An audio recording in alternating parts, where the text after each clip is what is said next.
خوش آمدید۔ آج کے اس جائزے میں ہم ایک انتہائی اہم اور سکر انگیز موضوع کو کھنگالنے والے ہیں۔ ہم ایک حالیہ تحریر کا تجزیہ کریں گے جس کا عنوان ہے فرانسیسی استعمار کے خونی نقوش۔ دیکھیں، یہ تحریر ہمارے سامنے تاریخی اور معاشی حقائق کا ایک ایسا متضاد پہلو رکھتی ہے جو واقعی حیران کن ہے۔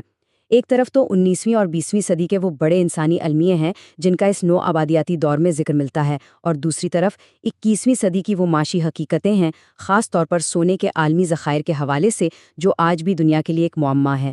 واضح رہے کہ ہم یہاں کسی کی طرفداری نہیں کر رہے، بلکہ ہمارا مقصد صرف اس ماخذ میں پیش کیے گئے حیرت انگیز دعووں کا غیر جانبدارانہ جائزہ لینا ہے تاکہ اس پورے منظرنامے کو بہتر طور پر سمجھا جا سکے۔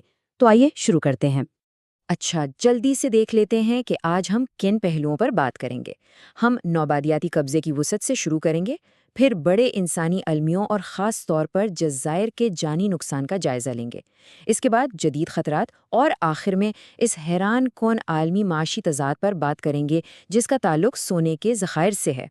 تو سب سے پہلے ذرا اس قبضے کی ٹائم لائن اور اس کی وسعت پر نظر ڈالتے ہیں جو ماخذ میں بیان کی گئی ہے۔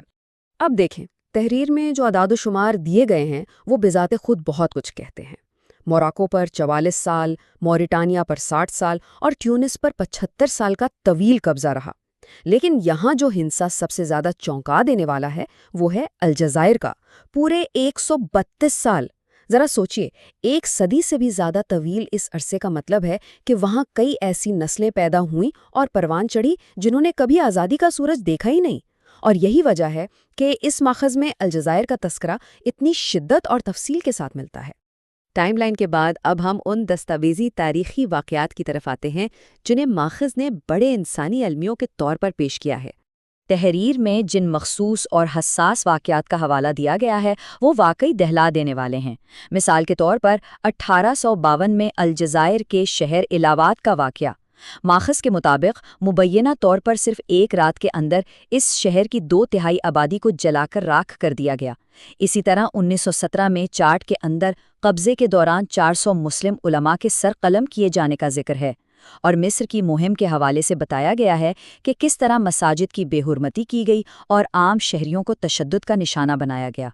یہ وہ تلخ حقائق ہیں جنہیں مصنف نے باقاعدہ دستاویزی ثبوتوں کے ساتھ پیش کیا ہے۔ اب ہم خاص طور پر جزائر کے جانی نقصان کی بات کرتے ہیں، اور میں بتاتا چلوں کہ آگے جو اعداد و شمار آنے والے ہیں وہ کافی ہوش رباں ہیں۔ تحریر کے مطابق یہ 10 لاکھ یعنی 1 ملین کا ہنسا صرف ان مسلمانوں کی تعداد کو ظاہر کرتا ہے جو الجزائر پر قبضے کے بالکل ابتدائی 7 سالوں میں ہلاک ہوئے۔ سوچنے کی بات یہ ہے کہ ایک نئے نظام کو مسلط کرنے کے محض چند سالوں میں ہی اتنی بڑی تعداد میں انسانی جانوں کا ضیاع طاقت کے بے دریغ استعمال کی طرف اشارہ کرتا ہے۔ اور بات یہیں ختم نہیں ہوتی۔ ماخذ ہمیں بتاتا ہے کہ فرانسیسیوں کی وہاں سے روانگی سے قبل یعنی جدوجہد کے آخری 7 سالوں میں مزید 15 لاکھ مسلمانوں کی جانیں گئیں۔ اس کا مطلب ہے کہ قبضے کے آغاز اور انجام دونوں ہی ادوار خونریزی کے عروج پر تھے۔ اب ذرا اس ہندسے پر غور کریں۔ تحریر میں ایک فرانسیسی مورخ جیک گورکی کا حوالہ دیا گیا ہے۔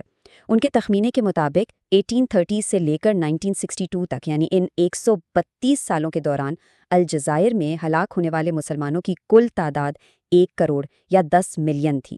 یہ کوئی معمولی ہنسا نہیں ہے، یہ لفظی طور پر ایک پوری آبادی کا نقشہ بدل دینے والا نقصان ہے۔ یہ تو تھی ماضی کی بات، لیکن کیا 1962 کے بعد یہ سلسلہ رک گیا؟ آئیے ان جدید خطرات اور باقیات پر بات کرتے ہیں جو آج بھی موجود ہیں۔ ماخذ کے مطابق نوآبادیاتی طاقتیں تو چلی گئیں، لیکن وہ اپنے پیچھے کچھ ایسا چھوڑ گئیں جو آج بھی اس خطے کو متاثر کر رہا ہے۔ یہاں بتایا گیا ہے کہ فرانس نے 1960 سے 1966 کے درمیان الجزائر کی سرزمین پر 17 ایٹمی تجربات کیے۔ ان تجربات کے نتیجے میں نہ صرف 27,000 سے لے کر 1 لاکھ تک اموات کا تخمینہ لگایا گیا ہے، بلکہ سب سے اہم بات یہ ہے کہ اس کی تابکاری اور ماحولیاتی اثرات مبینہ طور پر آج تک وہاں محسوس کیے جاتے ہیں۔ اور یہاں ایک اور انتہائی چونکا دینے والی حقیقت سامنے آتی ہے۔ تحریر کے مطابق 1962 میں جب فرانسیسی وہاں سے نکلے تو وہ پیچھے 11 ملین یعنی 1 کروڑ 10 لاکھ بارودی سرنگیں چھوڑ کر گئے۔ ماخذ نے بڑی صراحت سے یہ نقطہ اٹھایا ہے کہ یہ تعداد اس وقت الجزائر کی کل انسانی آبادی سے بھی زیادہ تھی۔ یعنی آزادی ملنے کے بعد بھی اس زمین کا ہر قدم ایک نئے خطرے کی زد میں تھا۔ اب ہم اس جائزے کے آخری اور شاید سب سے حیران کن پہلو کی طرف رخ کرتے ہیں، معاشی استحصال اور سونے کا عالمی تضاد۔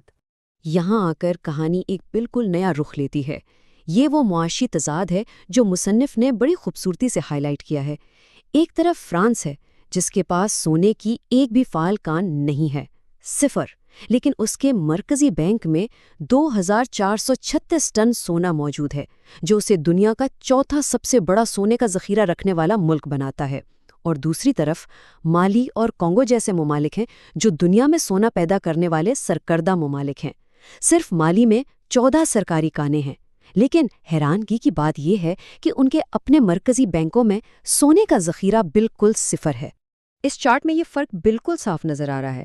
ماخذ بنیادی طور پر یہ سوال اٹھا رہا ہے کہ ایسا کیسے ممکن ہے کہ ایک ملک جس کے پاس کوئی کان نہیں، وہ دنیا کے سب سے بڑے ذخائر پر بیٹھا ہے، جبکہ وہ ممالک جیسے کہ کانگو جو سونا پیدا کرنے میں عالمی سطح پر 7ویں نمبر پر ہیں، ان کے اپنے خزانے بالکل خالی ہیں۔ کیا واقعی ماضی کا معاشی استحصال آج بھی کسی نہ کسی شکل میں جاری ہے؟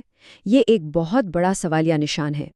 ماخذ کے مصنف نے اس پوری بحث اور ان تمام اعداد و شمار کو اس ایک جملے میں سمیٹ دیا ہے۔ وہ لکھتے ہیں، یہ دیکھنا عجیب ہے کہ کچھ لوگ فرانسیسی تہذیب پر گھمنڈ کرتے ہیں اور اس کا دفاع کرتے ہیں، اس کی تمام تاریخ کو فراموش کرتے ہوئے۔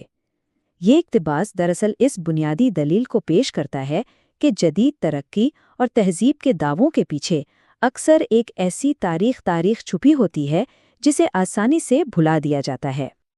اور اسی کے ساتھ ہم آج کے اس جائزے کو اس گہرے اور فکر انگیز سوال پر ختم کرتے ہیں۔ آج جو حقائق، ہوش ربا اعداد و شمار اور معاشی تضادات ماخذ کی روشنی میں پیش کیے گئے، وہ ہمیں یہ سوچنے پر مجبور کرتے ہیں کہ کیا ماضی واقعی گزر چکا ہے؟ کیا 19ویں اور 20ویں صدی میں ہونے والے یہ انسانی المیے اور وسائل کا انخلاء واقعی آج کی 21ویں صدی کی معاشی حقیقتوں کا تعین نہیں کر رہے ہیں؟ اس تحریر نے یقیناً تاریخ اور معیشت کو ایک نئے زاویے سے دیکھنے کی دعوت دی ہے۔